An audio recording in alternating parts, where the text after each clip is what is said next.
Hi. Stock మార్కెట్‌లో వాలటిలిటీకి దూరంగా ఉంటున్నారా? పోర్ట్‌ఫోలియోస్ అన్నీ కూడా రెడ్‌లో ఉండి బ్లీడ్ అవుతున్నాయా? అంటే స్టాక్ మార్కెట్‌లో ఉండి సస్టైనబిలిటీ ఉన్న బిజినెస్ మోడల్ లాగా లేదా స్టాక్ మార్కెట్ లాంగ్ టర్మ్‌లో మంచి వెల్త్ క్రియేట్ చేసుకునేలాగా ప్లానింగ్స్ ఏమైనా ఉన్నాయా? అయితే అలాంటోళ్ళ కోసం ఈ ప్రోగ్రామ్ అండి. ETFs, index funds and mutual funds. మా స్టాక్ మార్కెట్‌లో ఉండి కూడా సెక్యూర్ వేలో మనీ మేక్ చేసుకునే పద్ధతి ఏదైనా ఉందంటే రిటైలర్స్‌కి ఈ మూడే అన్నమాట. దీంట్లో కాంప్రహెన్సివ్‌గా మీకు ట్రైనింగ్ అండ్ గైడెన్స్ దొరుకుతుంది. అండ్ వీకెండ్స్‌లో జరిగే ఈ ప్రోగ్రామ్‌లో అటెండ్ అవ్వటం ద్వారా ETFs, index funds and mutual ఫండ్స్‌లో మీ నాలెడ్జ్ పెంచుకోండి. మీ పోర్ట్‌ఫోలియో మీరే మెయింటైన్ చేయడం ద్వారా ఇయర్లీ యావరేజ్ మీద 20-30% మనీ మేక్ చేసుకోండి. All the best. Thank you.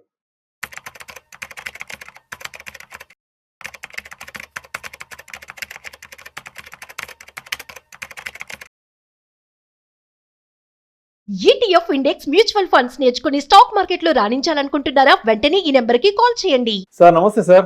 నమస్తే అండి.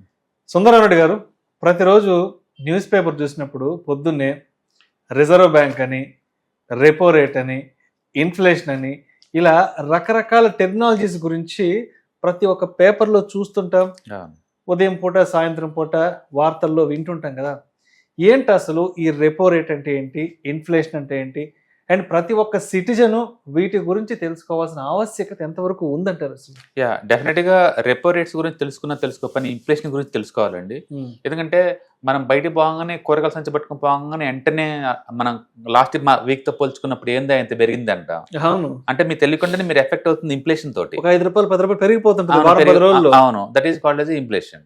ఇన్ఫ్లేషన్ అంటే ఒక సామాన్యుల లైఫ్ స్టైల్ ఎలా ఎఫెక్ట్ అవుతుంది కంపేర్ టు ప్రీవియస్ మంత్స్ తో పోల్చుకున్న లేదా ప్రీవియస్ ఇయర్ తో పోల్చుకున్న. దట్ డిఫరెన్స్ అమౌంట్ అంతే, డిఫరెన్స్ అమౌంట్. అంటే వస్తువులు మారవు, వాటి ప్రైస్ మారుతా ఉంటది. వాటి ప్రైసెస్ మారిపోతా ఉంటాయి అనమాట. దాన్ని వాటిని ఇన్ఫ్లేషన్ అంటాం. అంటే ఇప్పుడు పోయిన నెలలో ₹100 ఉన్న వస్తువు ఈ నెలలో ₹105 అంటే అవును, ఆ ₹5 డిఫరెన్స్ ఇన్ఫ్లేషన్ అంటే ఇన్ఫ్లేషన్ అనొచ్చు. దాని మీనింగ్ ఏంటంటే మనీ వాల్యూ తగ్గడం అయి ఉండొచ్చు, లేదా వస్తువు రేటు పెరగడం అయి ఉండొచ్చు. ఓకే, మనీ డివాల్యూషన్ అయి ఉండొచ్చు. అంటే లాస్ట్ మంత్ ₹100 పెట్టింది, ఈసారి 105 ఇస్తే తప్ప అది రావట్లేదు. కాబట్టి మనీ డివాల్యూట్ అయిపోతుంది అనమాట. సో మనీ డివాల్యూషన్ కూడా మనం ఇన్ఫ్లేషన్ అనుకోవచ్చు. ఎక్కువ సార్లు మనీ ఓవర్ గా ప్రింట్ చేసినా అలా అవుతుంది. కాకపోతే ఇన్ఫ్లేషన్ చాలా రకాలు ఉంటాయి అనమాట. ఒకటి డిమాండ్ ఎక్కువ అవటం వల్ల వచ్చిన ఇన్ఫ్లేషన్. సప్లై ఒకటి. డిమాండ్ ఎక్కువ అవటం అంటే ఏంటంటే, ఇప్పుడు ఐఫోన్ కొత్త మోడల్ వచ్చింది అనుకోండి, ఎక్కువ మంది కొనడానికి వచ్చారనుకోండి, మ్యానుఫ్యాక్చరింగ్ తక్కువ ఫెసిలిటీ కదా, వీళ్ళు కావాలని రేటు పెంచి అమ్ముతారు. ఎందుకంటే అవతలో డిమాండ్ చేస్తున్నారు కాబట్టి. దాన్ని డిమాండ్ ఫుల్ అంటాం, డిమాండ్ ఫుల్ ఇన్ఫ్లేషన్ అంటాం. రెండోది కాస్ట్ రైజ్ అనమాట. కాస్ట్ రైజ్ అంటే ఇన్పుట్ కాస్ట్ పెరుగుతుంది, నాకు రా మెటీరియల్ కాస్ట్ పెరుగుతుంది, తక్కువ రేటుకి నేను ఇవ్వలేను కదా. ఇప్పుడు నేను జ్యూస్ తయారు చేస్తున్నాను అనుకోండి, అందులో మ్యాంగోస్ కేజీ ₹1000 అయింది అనుకోండి, జ్యూస్ ₹20 ఇవ్వలేను కదా. అందుకని రా మెటీరియల్ కాస్ట్ పెరగడం ద్వారా నేను కాస్ట్ రైజ్ అయింది కాబట్టి రేట్లు పెంచి అమ్ముతాను. దాన్ని కాస్ట్ పుష్ ఇన్ఫ్లేషన్ అంటారు. మూడోది ఓవరాల్ కాస్ట్ నాకు పెరుగుతుంది, ఎంప్లాయీస్ కాస్ట్, రెంటల్ కాస్ట్ అన్నిటి తట్టుకోవాలి కాబట్టి రేట్లు పెంచుతారు, మామూలుగా పెంచి అమ్ముతాను. దాన్ని నార్మల్ ఇన్ఫ్లేషన్ అంటాం. అట్లా ఇన్ఫ్లేషన్ మనం 3 రకాలు అనమాట. ఒకటి demand pull and cost push and normal inflation. ఇట్లా 3 రకాలుగా మనం ఇన్ఫ్లేషన్ డిసైడ్ చేయొచ్చు. ఏది చేసినా సరే ఇన్ఫ్లేషన్ పెరిగింది అంటే సామాన్యులు ఎఫెక్ట్ అవుతారు. ఎక్కువ సార్లు ఇన్ఫ్లేషన్ తగ్గితే అందరూ హ్యాపీ ఫీల్ అవుతుంటారు, కానీ అది కూడా చాలా డేంజరే. అంటే ఇన్ఫ్లేషన్ మరీ ఎక్కువ ఉండకూడదు, మరీ తక్కువ ఉండకూడదు, మధ్యంతస్తు ఉండాలి. అందుకని ప్రపంచంలో ప్రతి సెంట్రల్ బ్యాంక్స్ కూడా వాళ్ళకి రేంజ్ క్రియేట్ చేసుకుంటాయి. ఈ రేంజ్ వరకు ఇన్ఫ్లేషన్ మాకు ఉండాలి అని. 0 కావాలని ఏ సెంట్రల్ బ్యాంక్ అనుకోదు, అలాగని టూ మచ్ ఉండాలని కోరుకోదు. ఇండియా ఉందనుకోండి, అది 4 to 6% మధ్య. అంటే 6 దాటని తట్టుకోలేవు, అండ్ 4 కన్నా కిందకు వచ్చిన తట్టుకోలేవు. ఇప్పుడు లైవ్ లో ఉంది మనకి 0.25 అండి. 0.25 అంటే లిటరలీ లాస్ట్ ఇయర్తో పోల్చుకుంటే ఈ సంవత్సరం వస్తువులు రేటు పెరగలేదు అని అర్థం. లిటరలీ పెరగలేదు. ఎందుకు పెరగలేదు అంటే సెకండ్ క్వశ్చన్. అంటే డిమాండ్ లేదన్నట్లు. డిమాండ్ లేకపోతే మరి ఎట్లా, కష్టం కదా. డిమాండ్ లేకపోతే ఎక్కువ సార్లు ఏమవుతుందంటే ఉన్న జాబులు ఊడిపోతాయి. ఎందుకంటే కంపెనీస్ మ్యానుఫ్యాక్చరింగ్ తగ్గిస్తాయి కదా, జాబులు బీకేస్తాయి. అంటే టూ మచ్ డిమాండ్ లేకపోయినా సరే టెంపరీగా మనం దాన్ని ఎంజాయ్ చేసినా జాబులు పడుతుంది తర్వాత, మ్యానుఫ్యాక్చరింగ్ తగ్గుద్ది కాబట్టి. అందుకని లాంగ్ టర్మ్ పాయింట్ ఆఫ్ లో టూ మచ్ తగ్గకూడదు ఇన్ఫ్లేషన్, టూ మచ్ పెరగకూడదు. అందుకని సెంట్రల్ బ్యాంక్స్ ఏం చేస్తాయంటే, ఇన్ఫ్లేషన్ పెరుగుతుంది అనుకోండి, దాన్ని కంట్రోల్ చేయడం కోసం ఏం చేస్తారంటే రెపో రేట్స్ అన్నింటి పెంచుతారు, వడ్డీ రేట్లు పెంచుతారు. పెంచడం ద్వారా ఏంటంటే కొత్తగా అప్పులు తీసుకొని ఎవరైనా కొనే వాళ్ళు ఉంటే పోస్ట్పోన్ చేసుకుంటారు, ఎందుకంటే ఇంత వడ్డీల మీద అవసరమా అని. రెండోది, ఎవరైనా సేవింగ్ హ్యాబిట్స్ ఉన్న వాళ్ళు ఏంటంటే బ్యాంకులో పెడితే మనకు వడ్డీ ఎక్కువ వస్తుంది అని చెప్పేసి బ్యాంకులకు ఇస్తా ఉంటారు. తద్వారా ఈ కంట్రోల్లోకి వచ్చింది అనమాట. అట్లా ఇన్ఫ్లేషన్ పెరిగితేనేమో వడ్డీ రేట్లు పెంచి దాన్ని డిప్రెస్ చేస్తారు ఆర్బీఐ వాళ్ళు. పోనీ ఇన్ఫ్లేషన్ బాగా తగ్గింది అనుకోండి, ఒకవేళ సప్లై లేక అంటే డిమాండ్ లేక తగ్గిందేమో అని చెప్పేసి డిమాండ్ క్రియేషన్ కోసం ఏం చేస్తారంటే వడ్డీ రేట్లు బాగా తగ్గిస్తారు. అందరిని ఎంకరేజ్ చేస్తారు, అప్పులు చేయండి, తక్కువ రేటుకి ఇస్తున్నా తీసుకొని స్పెండ్ చేయండి అని చెప్పేసి. అప్పుడు మళ్ళీ డిమాండ్ క్రియేట్ అవుతుంది అనమాట. అట్లా ఇన్ఫ్లేషన్ పెరిగినా తగ్గినా దాన్ని కంట్రోల్ చేయడం కోసం ఆర్బీఐ ఈ వడ్డీ రేట్లను వెపన్ లాగా వాడతారు. ఈ వడ్డీ రేట్లను వాడేటప్పుడు ఏంటంటే రెపో రేట్స్ అంటారు. రెపో రేట్స్ అంటే ఏదన్నా బ్యాంకుకి డబ్బులు అవసరమైంది అనుకోండి, వాళ్ళ దగ్గర ఉన్న గవర్నమెంట్ సెక్యూరిటీస్ ఆర్బీఐకి తనఖా పెట్టి ఆర్బీఐ దగ్గర నుంచి తీసుకునే వాటి వడ్డీ అనమాట. వాటిని రెపో రేట్స్ అంటారు. అంటే రిజర్వ్ బ్యాంక్ బ్యాంకులకు ఇచ్చే డబ్బుల మీద వడ్డీ అనమాట. దాన్ని రెపో రేట్ అంటారు. ఇచ్చేటప్పుడు వాళ్ళు ఏదో తనఖా పెట్టాలి కదా, గవర్నమెంట్ సెక్యూరిటీస్ తనఖా పెడతాయి. ఇప్పుడు రెపో రేట్స్ వాళ్ళు పెంచారు అంటే మీనింగ్ ఏంటంటే బ్యాంక్ వాళ్ళు అతిగా వడ్డీకి ఇస్తున్నారు జనాలకి, అందుకని జనాలు ఆ డబ్బులు తీసుకొని ఖర్చు పెడుతున్నారు. దానివల్ల ఖర్చులన్నీ పెరుగుతున్నాయి, సామాన్లకు అందుబాటులో లేకుండా చేస్తున్నారు వీళ్ళు. అందుకని చేస్తారు రెపో రేట్లు పెంచుతారు. అంటే ఆర్బీఐ ఏం చేస్తే బ్యాంకులకు ఇచ్చే వడ్డీని పెంచుతుంది. అప్పుడు ఈ బ్యాంకులు ఏం చేస్తే జనం మీద పాస్ చేస్తుంది దాని వెంటనే, పబ్లిక్ ఏమో ఇనుకుపోతారు వడ్డీ తీసుకోకుండా, అట్లా దాన్ని కంట్రోల్ చేస్తుంటారు. ఇప్పుడు ఆ రెపో రేట్స్ 5.5 ఉందండి. అంటే ఇన్ఫ్లేషన్ ఏమో 0.25 ఉంది, ఆర్బీఐ వడ్డీ రేట్లు ఏమో 5.5 ఉంది. ఇంత గ్యాప్ ఎందుకు? అందుకని ఇప్పుడు ఆర్బీఐ వాళ్ళు అర్జెంటుగా వడ్డీ రేట్లు తగ్గించాలి, కనీసం ఒక 200 బేసిస్ అని తగ్గించాలి. ఇదే నిజంగా అనుకుంటే, ఇన్ఫ్లేషన్ డేటా కనుక రియల్ అనుకుంటే. అందుకని డెఫినెట్గా నెక్స్ట్ మీటింగ్ అప్పుడు తగ్గిస్తారండి. నెక్స్ట్ 2-3 టైమ్స్ తగ్గిస్తారు ఇంకా. అందుకే ఈరోజు స్టాక్ మార్కెట్ పెరగడానికి కారణం కూడా వడ్డీ రేట్లు తగ్గిస్తారని క్లూ రావటం, అమెరికాలో వడ్డీ రేట్లు తగ్గడానికి క్లూ రావటం, అండ్ రష్యన్ వారు ఏదో ఎండ్కి రావటం, వీటన్నిటి రీజన్ వల్ల ఒక్కసారి స్ట్రాంగ్ మార్కెట్ ఈరోజు షార్ట్ కవరింగ్ జరిగి మార్కెట్ బాగా మూవ్ అయింది అనమాట. మొత్తానికైతే ఇన్ఫ్లేషన్ తగ్గితే రెపో రేట్స్ తగ్గించాలా, ఇన్ఫ్లేషన్ పెరిగితే రెపో రేట్లు పెంచాలన్నమాట. వీటిని ఆర్బీఐ టూల్ లాగా వాడతారు. అయితే సెంట్రల్ బ్యాంక్స్ ఇన్వాల్వ్మెంట్ ఏం లేదా దీంట్లో అంటే, సెంట్రల్ బ్యాంక్స్ కూడా ఇన్ఫ్లేషన్ కంట్రోల్కి ఎంటర్ అవుతాయండి. కాకపోతే అది మనీ రూపంలో వాటిని ఎంటర్ అవ్వో.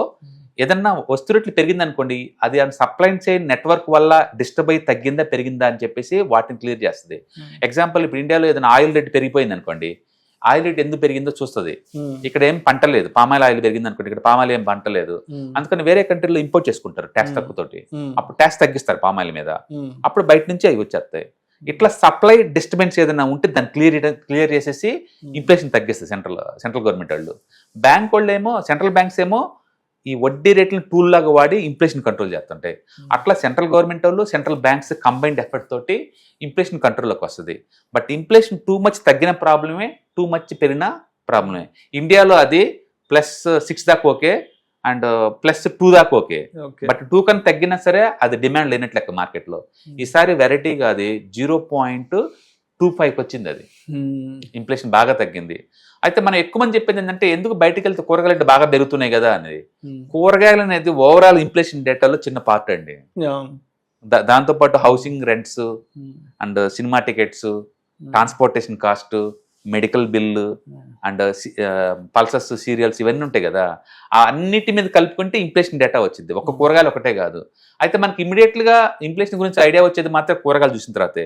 కూరగాయలు ఏమవుతుందంటే సైక్లికల్ నేచర్ కదా, వర్షాలు గట్టి పడినాయి అనుకోండి, ఆ కూరలో కేజీ 200 అవుతాయి. వర్షాలు తగ్గి మామూలుగా ఉందనుకోండి కేజీ 100కు వస్తుంది. మళ్ళీ ఎండలు ఎక్కువైనాయి అనుకోండి, మళ్ళీ కేజీ 200కి వెళ్తాయి. సైక్లికల్ నేచర్ కూరగాయలు మొత్తం కూడా.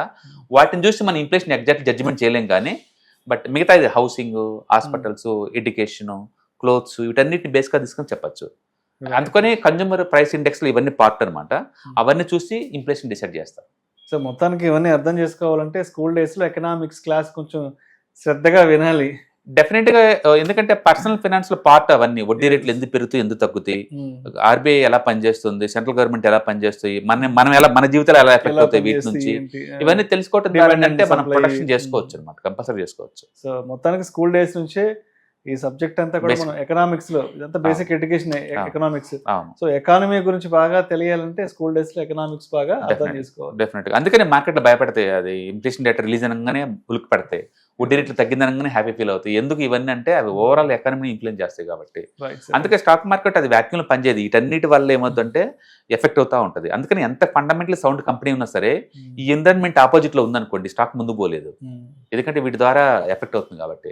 అందుకని మైక్రో కండిషన్స్, మ్యాక్రో కండిషన్స్ అన్ని బాగుండి కంపెనీ యొక్క రిజల్ట్ కూడా బాగుంటే అప్పుడు అది దూసుకుపోద్ది. సార్ సుందరరావు గారు, ఈ నెల November 29th and 30th ETF index funds, mutual funds కి సంబంధించిన వెబినార్ క్లాస్ ఒకటి చేస్తున్నారు కదా.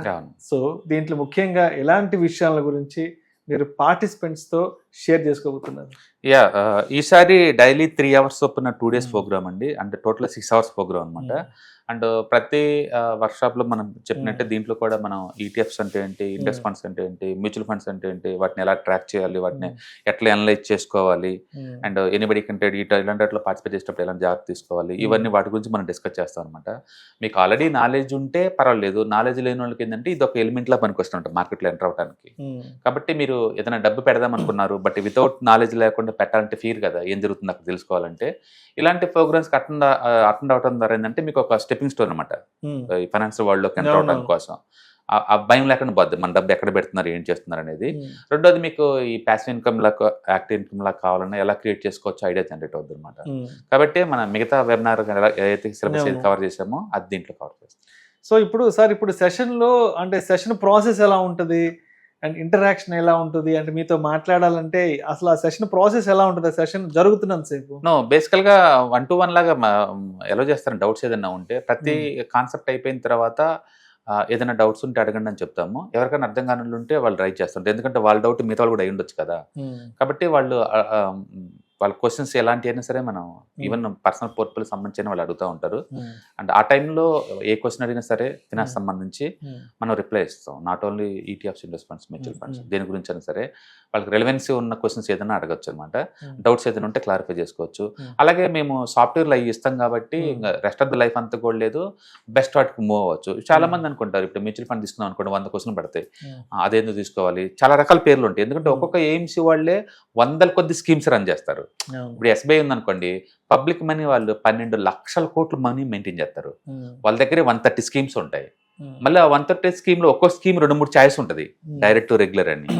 అందుకని చాలా మంది డౌట్లు అనమాట, డైరెక్ట్ అంటే ఏంటి, రెగ్యులర్ అంటే ఏంటి, ఎలా ఫైండ్ అవుట్ చేయాలి బెస్ట్ వాటిని, అంటే ఈక్విటీలు ఎందుకు ఉండాలి, వేరే వాటిలో ఎందుకు ఉండకూడదు, ఇలా రకరకాలుగా ఉంటాయి అనమాట. ఇలాంటివన్నిటికీ ఆన్సర్ దొరుకుతుంది మీకు.